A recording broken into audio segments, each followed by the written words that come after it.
বাবা তুমি আমার যত খুশির কারণ।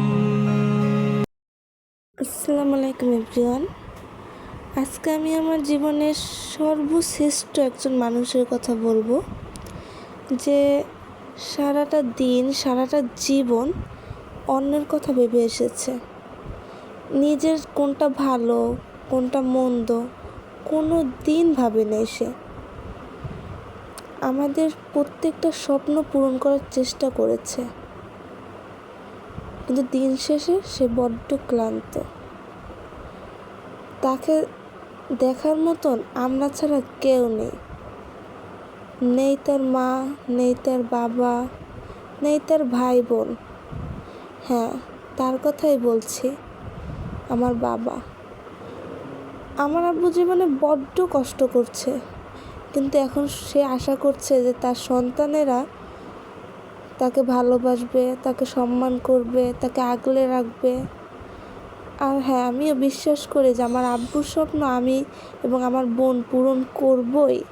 আমার আব্বুকে যে যারা অসম্মান করছে, অবহেলা করছে, তাদের আমি দেখিয়ে দিতে চাই যে যে মানুষটাকে আপনারা অবহেলা করছেন, দেখেন সে এখন রাজার মতো আছে। আর হ্যাঁ, আর যারা আমার আব্বুর অবহেলা করছে, অসম্মান করছে, তাদেরকেও আমি দেখব, তাদের পাশেও আমি থাকবো, শুধু আমার আব্বুর জন্য। কি অদ্ভুত তাই না? সারাটা দিন যে দুটো পা অস্থির ছিল এখন স্থির হয়ে আছে, বিশ্রাম নিচ্ছে। আর হ্যাঁ, এখন অনেকেই বলবেন যে আমার আব্বু নিচে কেন শুয়ে আছে। আমার আব্বুর প্রচণ্ড গরম, তার জন্য নিচে শুয়ে আছে, বিছানায় ঘুমাতে পারে না। আর নিচে শুয়ে সে শান্তি বোধ করে, তাই নিচেই শোয়। আর হ্যাঁ, আমার আব্বু কিন্তু সবাইকে খুব ভালোবাসে, কিন্তু আমার আব্বুকে আপনরা আপন মানুষেরা ভালোবাসে না। কথা আছে না যে আপনের থেকে পর ভালো, পরের থেকে জঙ্গল ভালো। কথাটা পুরো সঠিক। আমার আব্বুকে আমার আপনজনা যারা ভালো না বাসে, তাদের থেকে পরেরা খুব বেশি ভালোবাসে আমার কাছে মনে হয়। আর হ্যাঁ, আমার আব্বু কিন্তু মিষ্টি খেতে পছন্দ করে, খুব পছন্দ করে। যেমন ধরেন সেমাই, মিষ্টি, এগুলো।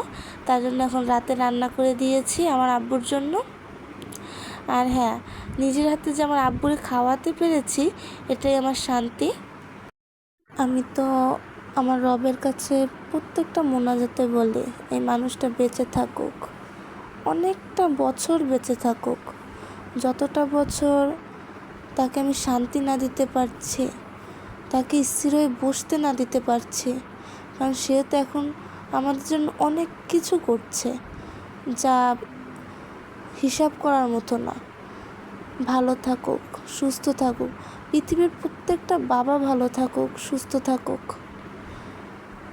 হ্যাঁ, আমার বাবার আমি কিন্তু বড় মেয়ে, বড্ড আদরের। আর হ্যাঁ, আমার বাবা কিন্তু আমাকে এতটা ভালোবাসে যে বলার মতো না। সম্মান করে এবং আমার প্রত্যেকটা কথা শোনে।